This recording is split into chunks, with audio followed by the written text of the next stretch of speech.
shiver me timbers. That'd be one mighty mindfuck.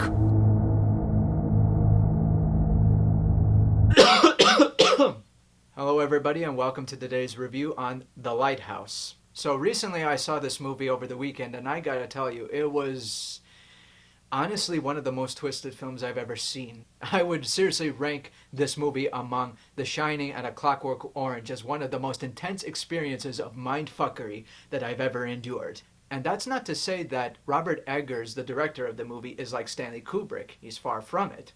I feel like he is more like a modern Hitchcock, a true master of horror and suspense. But his horror is more reminiscent to the traditional kind of horror films like Dracula or Nosferatu. Very gothic, very romantic, very mythic.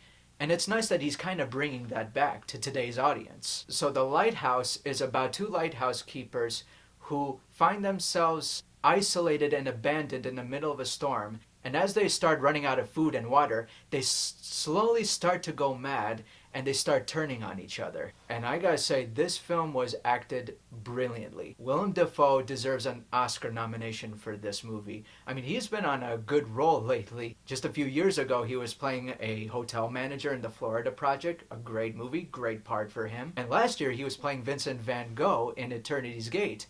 And that was amazing. Like, this guy is just getting better and better with every role nowadays. And Robert Pattinson's Twilight days are swept away by the sea. Seriously, this is the best performance of his career, I think, anyway. Robert Pattinson plays the young lighthouse keeper who comes to assist Willem Dafoe's character.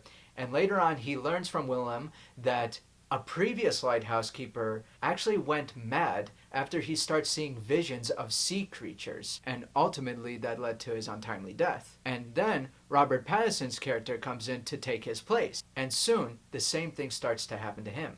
And this movie plays a lot of mind tricks on you. Robert Eggers uses mythical creatures very well in this film. He uses mermaids, menacing seagulls, even Neptune himself makes an appearance in the film. And you start to think, are all these things we're seeing real? Are all these things really happening to him? And then soon a lot of more questions are raised, like, who's who? What's happening here? How long have we been on this island?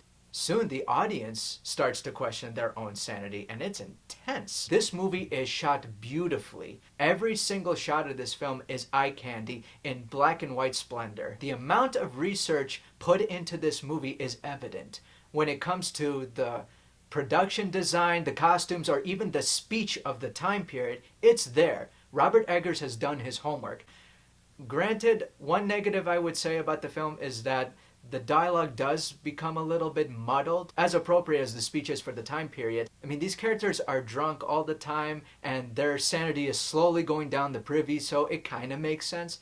But now and then I start to lose important information, or I start to lose a few things and I believe it's important information that I'm losing.